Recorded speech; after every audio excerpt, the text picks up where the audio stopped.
Hello guys, तो आज का जो हमारा क्वेश्चन है इसमें हमें देखना है block of mass m is stationary on a rough incline plane making an angle theta with the horizontal. Find the contact force between block and the plane. और यहाँ पे हमें चार ऑप्शन दे रखे हैं। तो गाइस आप देख सकते हैं मैंने यहाँ पे एक डायग्राम बना दिया है।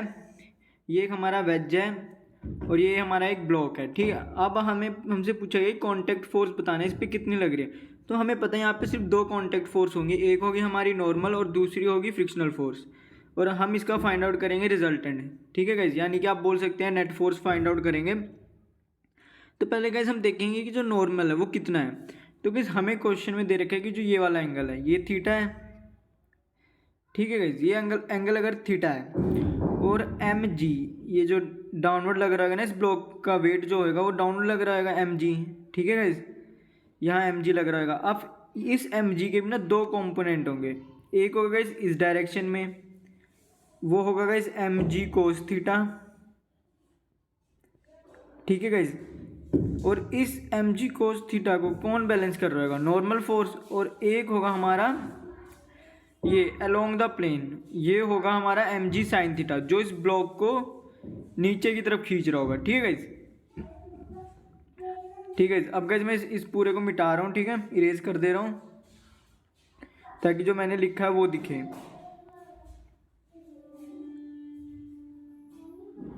ठीक है गाइज, तो गाइज मैंने यहाँ लिख दिया है कि जो हमारी फर्स्ट फोर्स है वो नॉर्मल फोर्स है। और हमने अभी देखा है कि जो हमारी नॉर्मल फोर्स है वो किसके इक्वल है, एम जी कोस थीटा को। और हम कह सकते हैं कि जो नॉर्मल है वो एम जी कोस थीटा को बैलेंस कर रहा है, तभी हमारा इस वाली डायरेक्शन में कोई मूवमेंट नहीं हो रहा, ठीक है। अब गाइस जो हमारी फ्रिक्शनल फोर्स है वो किसके इक्वल है, एम जी साइन थीटा के इक्वल। क्योंकि गाइस आपको पता है कि हमारा ब्लॉक ये डाउनवर्ड जाना चाह रहा है लेकिन ये नीचे नहीं जा रहा।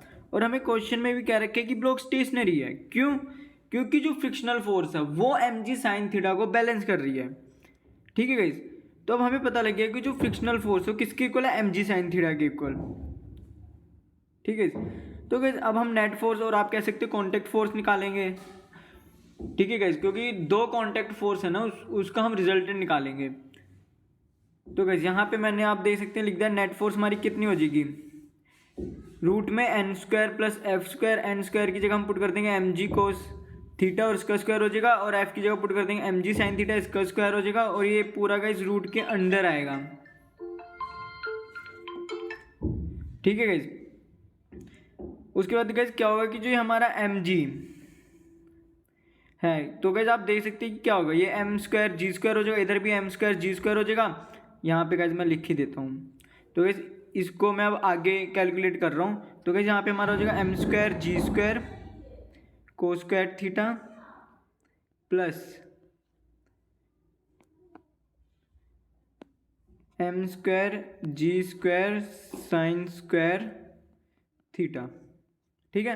अब क्या होगा कि हम एम स्क्वायर जी स्क्वायर को रूट के बाहर ले आएंगे, तो हमारा आ जाएगा एम जी और अंदर रह जाएगा हमारा कोस square theta plus cos square theta plus sign square theta. ये कैसे हमारा रूट के अंदर आ जाएगा। और हम जानते हैं कि जो कोस square theta plus sign square theta किसके इक्वल होता है, 1 के इक्वल। तो इसलिए मैं यहाँ 1 पुट कर दूंगा। और हमें पता है 1 का रूट कितना हो, स्क्वायर रूट कितना होता है गाइस, वो होता है 1 ही होगा। तो गाइस यहाँ पे जो हमारी नेट फोर्स आएगी वो आएगी एम जी। और हमसे क्वेश्चन में पूछा गया था कि contact force between block and the plane is. तो गाइस आप कह सकते हैं कि जो पूरी नेट कॉन्टैक्ट फोर्स लग रही है ना वो एम जी लग रही है। तो इस हिसाब से ना इस क्वेश्चन के लिए जो सही ऑप्शन होगा वो होगा ऑप्शन नंबर फर्स्ट। और गाइस अगर आपको कोई डाउट है तो कमेंट सेक्शन में पूछेगा। Thank you guys.